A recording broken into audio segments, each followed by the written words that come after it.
All right. Joining us now is Chris Horner, Senior Fellow at CEI and author of Red Hot Lies, among other great books. Chris, welcome to the program. Help me make sense of the world here for a moment. We see, I think, one of the most despicable things in our society happen over the past week when 200-mile winds hit the Philippines, a horrible tragedy. Yet the instinct is not to go help people and have empathy, but instead to turn it into a political issue and start blaming SUVs. Right. Well, remember, this is actually a long-proved human instinct. Previously, when the crops failed, leading to famine, babies died, climate changed, whatever, a storm came, you'd blame the witch next door, throw her on the fire because she didn't have an SUV.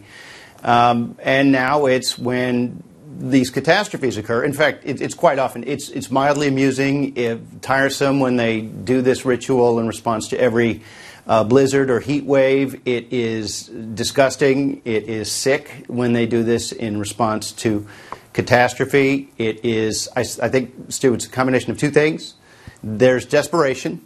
Obviously, when the spaceship that they either promised or were promised continues to not show up, or the comet continues to not come by, doomsday remains elusive, they're grabbing anything that floats by. But also give the sick ones a break. I think there's a lot of that here. Desperate to affirm their prophesying. I think in some ways you can see the Virgin in an oil stain in a parking lot in Guadalajara somewhere. This is taking that to a remarkably twisted level where these storms affirm, aha, I knew it. It affirms my worldview.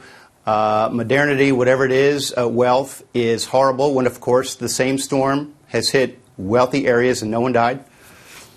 Yeah, it's just a strange, I guess, part of humanity. I don't know. Maybe we're all guilty of it at some level, but it seems to come from the same direction over and over again. I loved one of my favorite audio clips of all time. Happened the other night on the Piers Morgan show. You just have to. I have to get your reaction on this. Those are things you don't hear very often. Yeah, I know. That's something you don't hear very often. Who even knew that anyone watched it? But I happened to one night, and I saw a global warming journalist up against a real scientist. Watch. Pierce, I have to tell you, as a journalist, you know, we don't talk to tobacco scientists anymore when we do cigarette stories. I don't think that we should be talking to climate deniers about climate stories. That is journalistically irresponsible. Mark, did you know I'm one of the 97% you're talking about? Because that 90% statistic included people who believe that some portion of climate change is man-made. And I do believe some portion of it is. You think it's a very small portion, sir. Do you deny that you stand in opposition to the overwhelming scientific consensus on this? If so, you need to read more scientific papers, sir. I got a feeling I've read more than you have, Mark.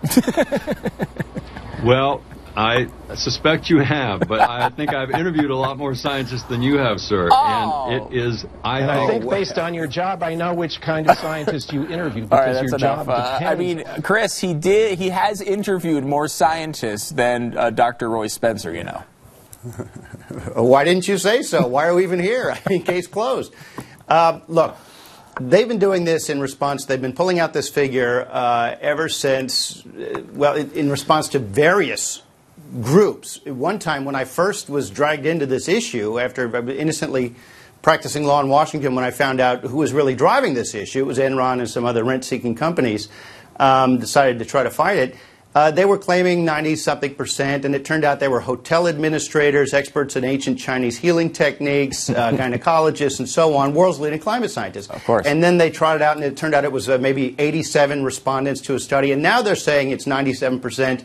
And if you go, I mean, there's some real torture involved here, but it involves looking at a certain number of abstracts, and it turned out 97% of one-third of the abstracts actually said man had some involvement, so it's a lie compounding a lie, which we seem to see a lot of lately. They're desperate to claim 97%, and this appeal to authority even reduced, as you saw, to its most absurd. Well, I've interviewed a bunch of these people, ergo, case closed. If they had an argument, they'd make it. And by the way, they'd stick with it. They wouldn't bounce between drought, rain, hot, cold, snow, no snow, warming, weather, climate, jobs. The French will like us. They'd make their case. Instead, this is what you see. make your case and stick with it. But stop appealing to, I've interviewed a lot of scientists, and most of them agree with my worldview. You brought up a word, desperation, which is, I think, really fitting with this one. We remember when An Inconvenient Truth came out, and they had those animations of all these cities flooding.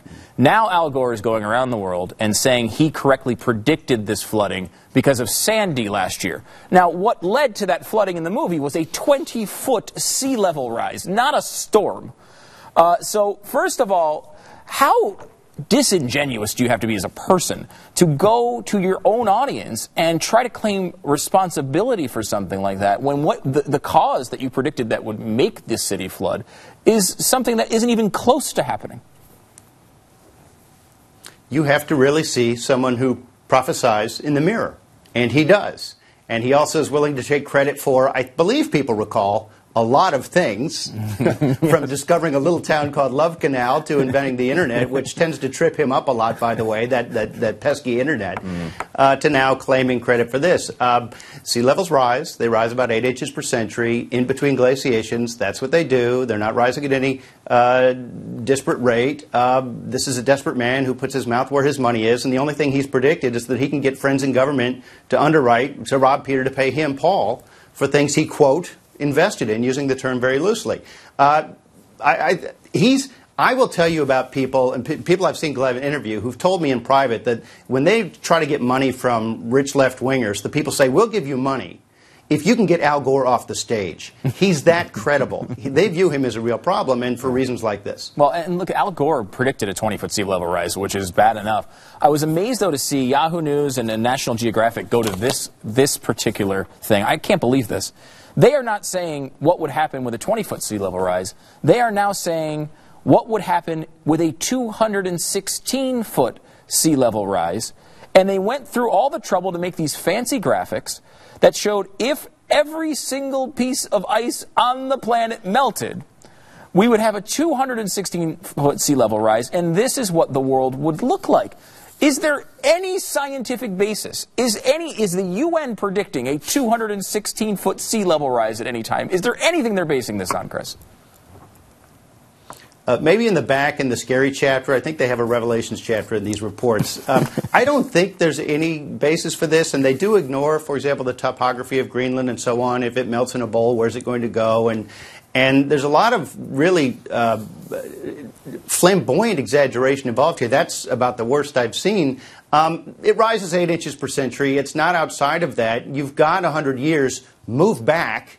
Stop subsidizing lawyers and lobbyists building beach houses on the Outer Banks, because if you build your house on the train tracks, don't be surprised when the 810 to Peoria comes through and knocks it down. Don't ask me to pay for it. You build more people building more subsidized lawyer lobbyist beach homes in the Outer Banks, for example. In storm-prone areas, you're going to get, it's a moral hazard. You're going to get them knocked down, and we're encouraging this, but that's all that's happening. In fact, deaths, death rates, losses, you don't see the trends in fact, dramatic 90% drop in deaths from severe weather events in the past since 1920. It's the opposite of what they tell you. So my guess is, again, if they had a case, they wouldn't resort to this absurdity with the sea level rise, would they? No, they probably wouldn't. Chris Horner from CEI, appreciate it, man. Thank you very much for coming on the program.